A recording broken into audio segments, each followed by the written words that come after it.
I want to ask, yesterday you mentioned that there are some position battles, but when you look at it, a lot of kind of established guys, a lot of young guys that we know, Lafreniere, Kako, that you want in the lineup.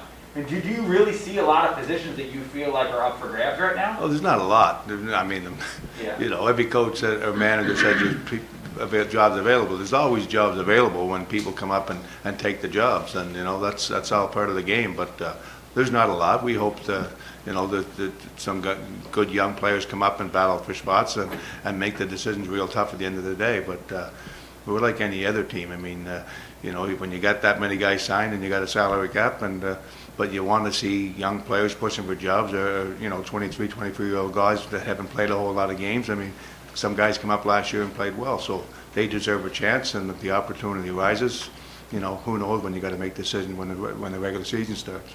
Is Kravtsov a guy who you guys feel like has earned more of a regular opportunity?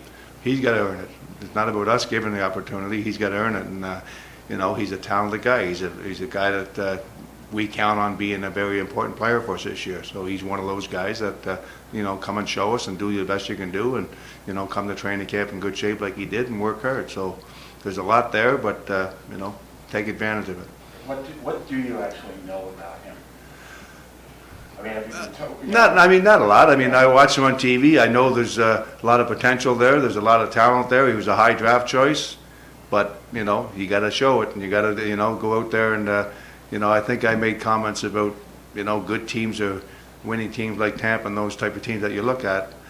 They're great players, play a two-way game, and that's what we got to get more from our top guys. Not from our top guys, from all our guys. That's what's demanding, and I think Tampa was a perfect example, and Goodrow played with the line last year. That line was as important as any in the playoffs last year, and it was good to see. You know, it was Goodrow, Gordy, and Coleman. You know, not big name players, but they done a great job, and they were to me one of the main reasons Tampa won the cup back-to-back years. It was an important line.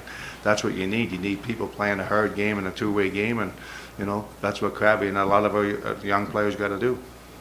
And Heedle playing in the middle there with Goodrow, it's obviously a different dynamic than Tampa's line. Mm-hmm. And you have said, you know, the checking line doesn't mean you just check, you've got to do everything. So yeah. Those three guys together, what do you see? I see some good talent from those two guys. I see Goodrow's going to push them to be better players, and he's going to talk to them every shift about doing the right things with the pucks and putting in the right situations, and it's not all about offense. So I think a good veteran player like Goodrow's going to help those two hockey players for sure.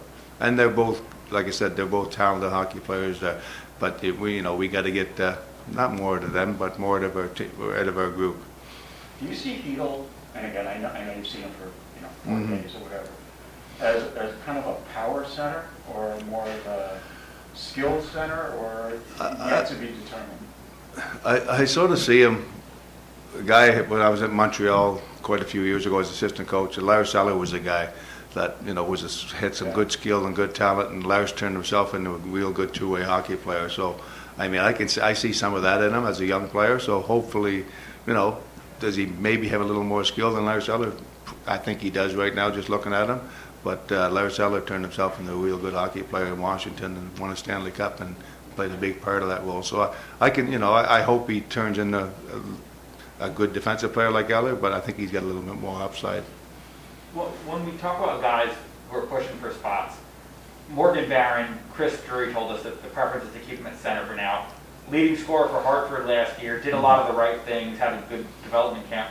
But, you know, you look in front of him, you guys protected Rooney in the expansion draft, so it looks like he would have to surpass a guy like that potentially. I mean, what do you view Barron's role as right now, and how difficult is it going to be for him to get in the lineup? It's always difficult, he knows that, but there's opportunities. Like I said, he came in here, he did the right things all summer. Last year, he finished real good. He played some games up here.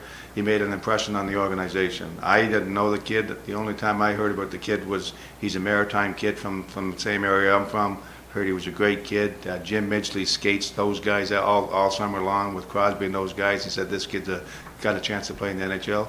And then I get the Ranger job, and, you know, then you know more about him. So he's knocking on the door, and like I said, it's going to be a battle, and who knows what happens at the end of the training camp. But you keep 23 guys, and if he's one of those guys, well, that'll be great, but he's got to earn that spot, and he's got to keep working hard like he's done. He came to camp in incredible shape, and he's done really well so far.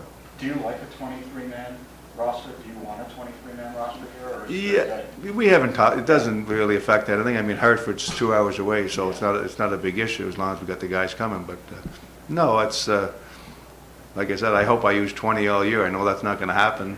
Guys stay healthy and that team's playing well, then that makes it easy. But we all know that's not going to happen. So, what is your plan for goalies for the preseason in terms of getting each the minutes that they need and getting yourself the minutes that you need? you didn't listen to me yesterday when I said that. Benny has a great plan. Trust me. Every day he's bringing it in 8:30 in the morning and saying, "This is what we're going to do. This is what we're going to do," and then it changes the next day. No, Benny's organized. He's got them all slotted in there and out, and like I said, I trust him. All right. What do you need to see from Lundqvist to feel in the preseason to feel like he's ready for the NHL? Well, we're going to see it. We got to give him an opportunity. He's done really well. Again, he's another guy that come to camp in good shape. He's coming over here to a smaller arena, and it's a different ice surface, obviously, with the European rinks, and he's got to adjust to that. But I think he had a good rookie tournament. He's done well, so it's just one step at a time. I mean, hopefully he plays really well and earns that spot. But there's other guys vying for that spot also. Is defensively, though, we know he's got offensive skill. Defensively, is that where you want to see that he's definitely ready? I just want to see his overall game. I mean, we know he got skill and he got talent, but we got to see his overall game. I mean, he's not a big guy, but Foxy's not a big guy either. So there's room for the guys like that in the NHL, and he's definitely high-end skill, and he's going to be a real good player. So we'll see where it goes. Give him some exhibition games, and when we got to make decisions, we'll make them.